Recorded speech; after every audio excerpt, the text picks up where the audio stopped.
Well, I woke up this morning to the Wall Street Journal, and good news if you're a Biden supporter, because Wall Street apparently loves Joe Biden. This was the front page of the Wall Street Journal today. Business on Biden. Not so bad given the alternatives. Many executives see Democratic nominee as less adversarial than Sanders or Warren, and less unpredictable than Trump.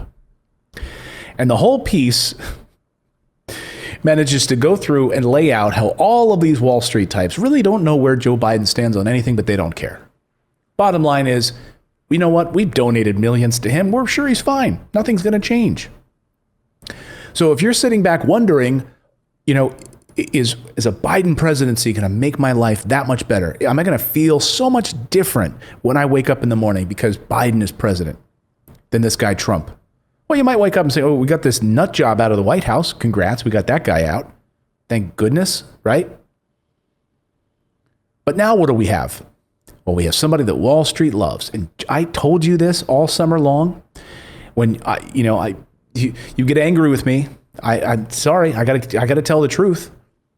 Some of you would get angry with me and be like, I'm voting for him because he's better than Trump. I'm like, okay, I understand, but I'm telling you what you're going to get here. Nothing different. Nothing different. Come on, man. Sorry, Joe. It's the truth. Bought and sold by Wall Street. So here are just a couple of different pieces in this Wall Street Journal piece. Yet many business executives and their allies are greeting the prospect of a Biden presidency with either ambivalence or relief. Credit that not to who Mr. Biden is, but who he isn't. He's not Elizabeth Warren or Bernie Sanders, senators with a much more adversarial approach to business. Really? Really that much more adversarial to business? Bernie had the opportunity to be, I don't know. You want to say, what is it to be adversarial? To be a socialist Democrat? And to say, you know what, I support policies that will help the American people, like workers' rights? That needs to be adversarial to business so they can't line their pockets anymore on the backs of American workers? That the minimum wage in this country is below poverty level? We don't want to hurt. We don't want to hurt big business because they just haven't done well. Well, millions of Americans can't pay their bills and have lost their jobs. But these businesses just got a $5 trillion bailout from you. Yeah. So all of these guys, we're really worried about them. Bernie Sanders voted for a bailout for these big businesses. They all voted for it. They all voted for a bailout, corporate bailout. $5 trillion, while the American people don't even get another $1,200 stimulus check. They can't even pay their bills. They've lost their jobs.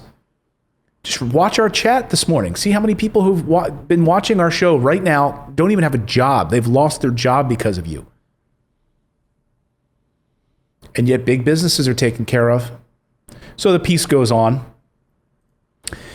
Here's one of my favorite quotes in here by this Tim Adams, president of the Institute of International Finance, says this: if Elizabeth Warren or Bernie Sanders were the nominee, we'd be having a different conversation and thinking through our engagement in a very different way. With Biden, what you have is someone who in many ways is a throwback to a different era, who thinks about, how do you get things done? Really? Really? A throwback to a bygone era. That's a nice way of saying business as usual. It's going to go back to the way it was under Obama. It's going to go back to the way it was under George W. Bush. Nothing's going to change. But I love this idea that we'd have to think about how we engage with them if it's a Bernie Sanders or an Elizabeth Warren. Might have had to change our approach a little bit if it's Elizabeth Warren or Bernie Sanders. We have to think about our engagement. The piece goes on. Asked how Mr. Biden would deal with business. This was, his allies describe him as pragmatic. Joe Biden is driven less by the politics of the moment and more by which policies he believes will benefit will be most effective in lifting up the middle class, said Jared Bernstein, an economist who served under Mr. Biden when he was Barack Obama's vice president and still advises him.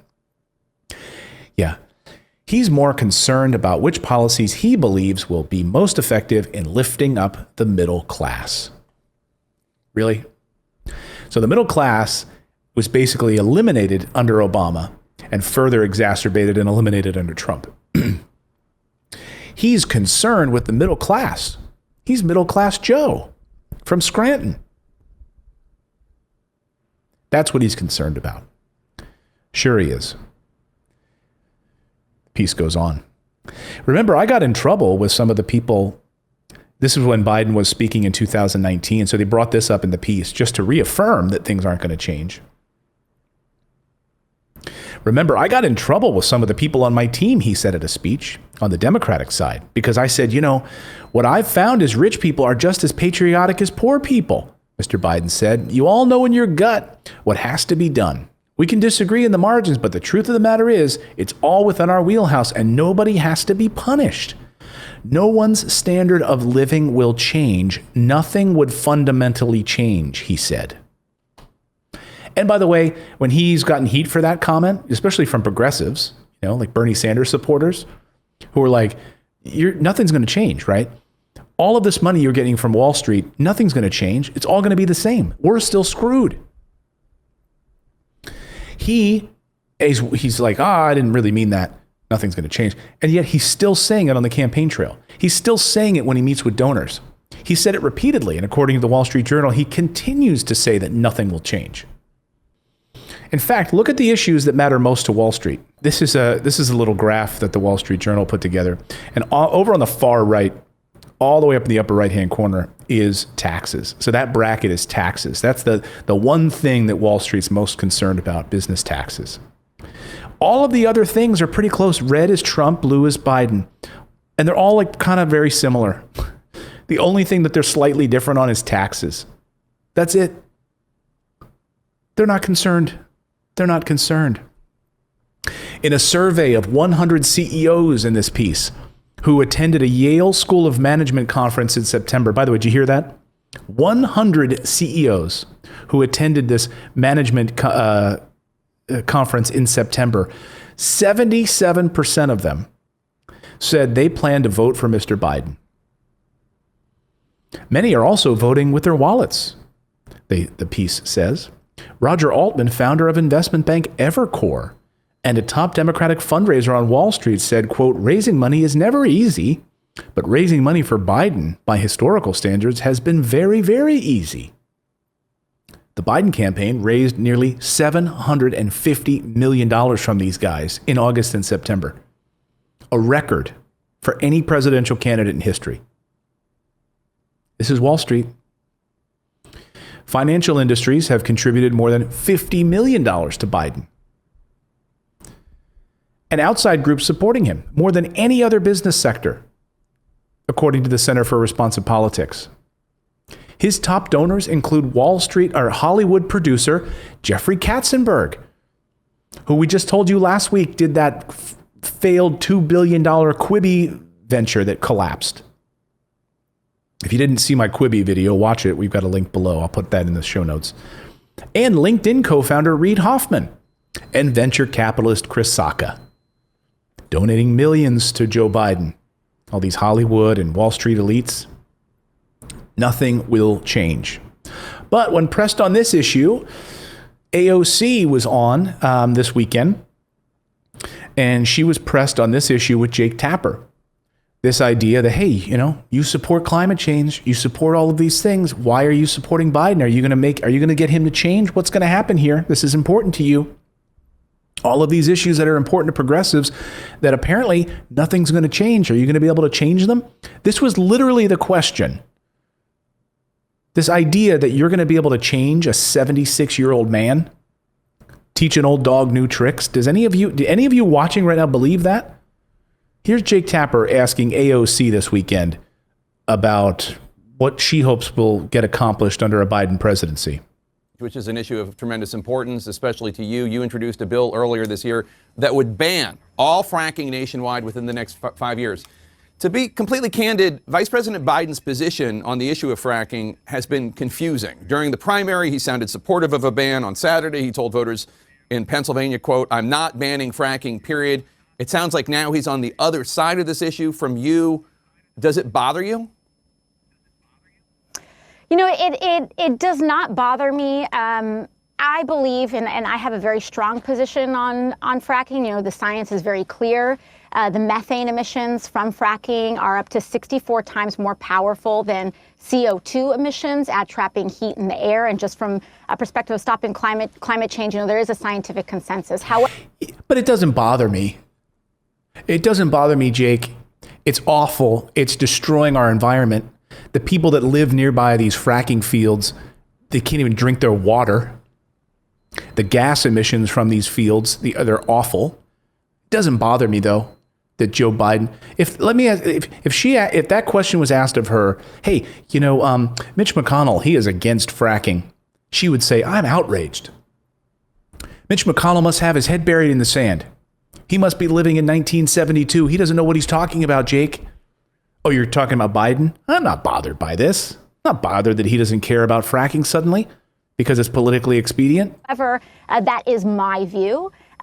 Vice President Biden has made very clear that he does not agree with a fracking ban. And I consider that, you know, it will be a privilege to lobby him should we win the White House. But we need to focus on winning the White House first.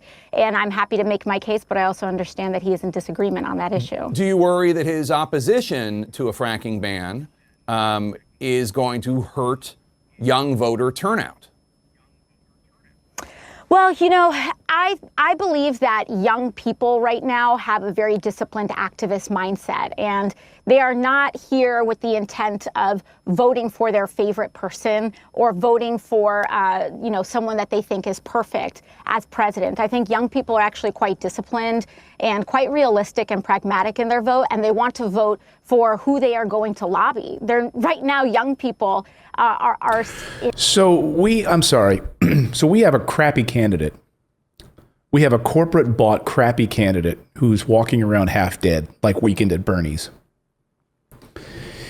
And you're going to vote. So your idea, we need to vote for somebody that we can change. That's what you're saying. We need to vote for somebody that at 76 years old, we can change. Have you ever met old people? They don't change. My dad is 86. There's no way in hell I'm going to teach him how to stop eating a pile of pancakes on a Sunday morning because it's bad for his heart. You know, now he's got a pacemaker. He doesn't understand what a carb is. I'm not teaching him anything at 86 years old. You think Joe Biden suddenly is now you're going to teach an old dog new tricks, especially when he's going to reward the donors, the $750 million in money that now have an access to this presidency?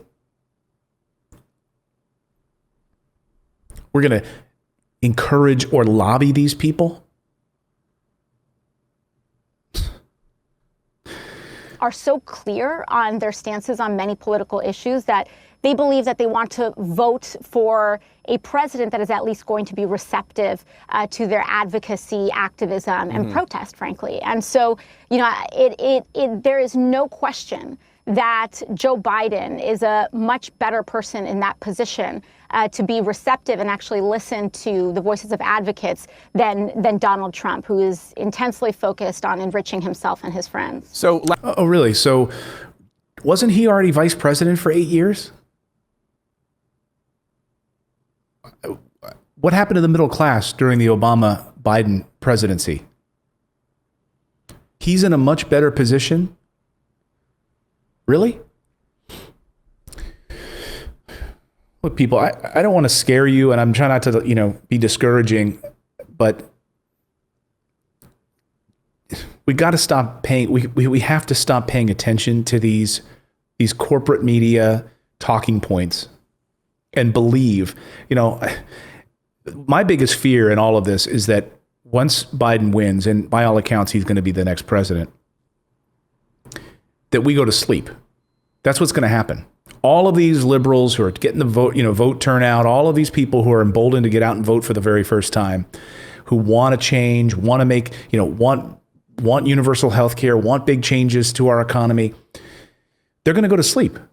That's exactly what happened during Obama. Everyone just went to sleep. And you're going to have another Trump in a few years. Now, whether or not it's Trump himself or Don Jr. or Ivanka, there's going to be another Trump running in a few years because nothing is going to change. So instead of putting up an actual candidate and actually giving our states the opportunity for ranked choice voting, we've talked about in Maine, the ability for people to vote their conscience. Good. I don't know how many Maine people we have watching. Mainers right now. You have the best opportunity right now during this election to get meaningful candidates in these positions in that state. Vote your conscience. They don't get 50% of the vote. You can pick your next choice. 1, 2, 3, right down the list. Ranked choice voting. It works. Instead of these yahoos, and we're stuck with Trump, we're stuck with Biden with no real choice. Yeah, you get Howie Hawkins on some party tickets on the Green Party in some states. You have Joe Jorgensen on others. Come on. The only way this is going to change is if we have a movement that allows, we can actually break through on this. Get ranked choice voting in every state. Get a real third-party candidate that's not bought and sold by these companies, these corporations. So that AOC doesn't have to go on Jake Tapper and talk about how we're going to drag these people along. Let's see if Jake asks any follow-up here on this. Last year, Biden told Democratic voters he would eliminate fossil fuels as president. But listen to what he told reporters after Thursday night's debate. We're not going to get rid of fossil fuels. We're going to get rid of the subsidies for fossil fuels, but we're not going to get rid of fossil fuels for a long time. We're not getting rid of fossil fuels for a long time. You were a member of Biden's climate change task force. Is that good enough for you? Well, when he says when we're eliminating subsidies, I think that is frankly an important first step. There's a lot of folks, there's a lot of folks who like to tout the.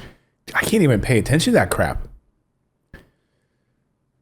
I mean, talk about this is exactly what happens to these people. They get into office. They forget why they're there. Big money now circulates. They pretend to be an outsider. Money's all around them. All of these donors telling them what to say, how to act. Subsidies, it's a good first step. That's really what we have to, just a good first step. So, again, if this was shoe were on the other foot and it was a Republican saying these type of light, toothless policy initiatives, she'd be flipping out. Americans are suffering.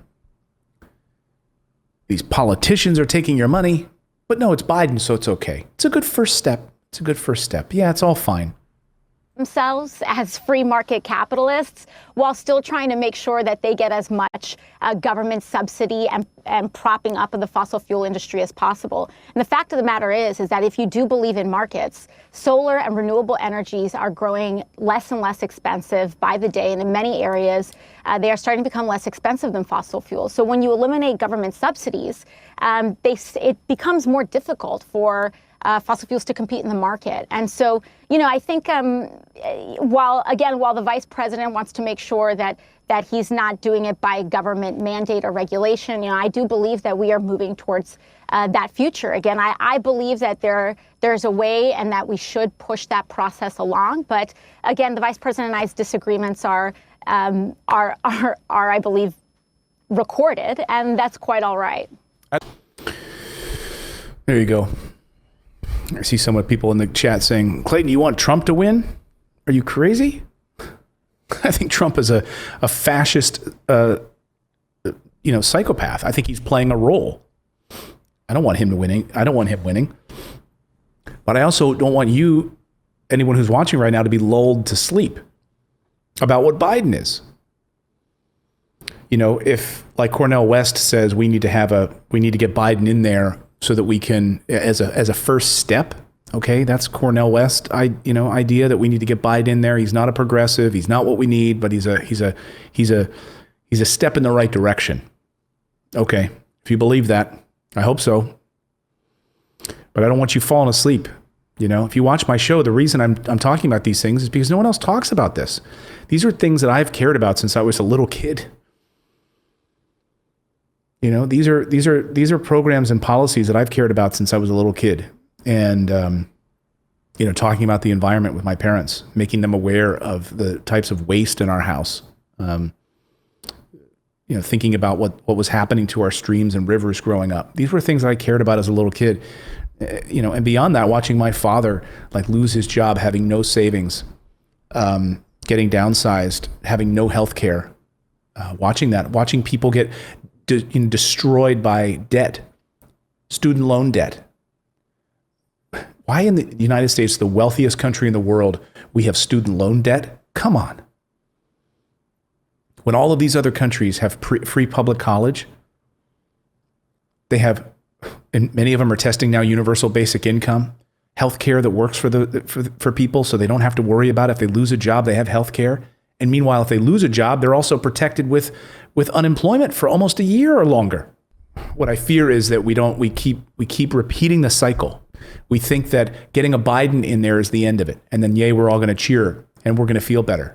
It's not going to happen. So we need to continue to press these people. We need to continue to call them out on it. We need to continue to report the types of stories that matter, which is what I'm trying to do on this show. I'm going to ruffle feathers. I'm going to piss people off, and that's fine. If I'm not pissing people off, I'm not doing my job. So when you support this show, you support independent journalism, you become a channel member of this show, you're not going to see this on CNN. You're not going to see this on Fox. You're not going to see this on MSNBC or CNBC or anywhere else. They're not going to cover it. No, because the types of questions you'll get is this garbage. The opportunity to address this, because at the Republican National Convention, President Trump made the case that Joe Biden is going to be nothing more than a Trojan horse for socialist policies, for the left wing of the Democratic Party. Are you going to push those policies when you're vice president of the United States? I am not going to be confined. Are you a socialist? Because that's a Republican talking point. And I just want to echo what Republicans say, not be a free-thinking independent journalist. So thank you for supporting this show. Thank you to the many thousands of you who tune in and make this a part of your morning. I'll continue to cover the business stories that I think matter to real Americans, not Wall Street types. I'll continue to try to help you navigate this investing world so that you're not enriching Wall Street, but instead helping yourself. All I want is for my viewers to live a comfortable life. I was sitting there the other day and I said, what is the goal of my show? What is it? And it's, I see these people, I want you to be millionaires. It's not what I want. I want you to live comfortably. I want you to be able to live comfortably and not have to worry that you don't have a place to live. Not have to worry that you don't have a job and that you can't pay your bills and you don't have health care. I want you to be able to learn how to invest without being ripped off by Wall Street. And so that's what we're up against. And that's what this show is all about. So when you become a channel member here, if you go to morninginvest.com/join, you're supporting independent journalism and you're supporting our show. So this message hopefully will resonate and you can share this with as many people as you want. I would love for you to share this with as many people as you can. Ruffle their feathers a little bit. You know a Trump supporter out there? You know a Biden supporter out there? Send them this video. See what they say. And I would love to hear their comments in the comments below because I read them all.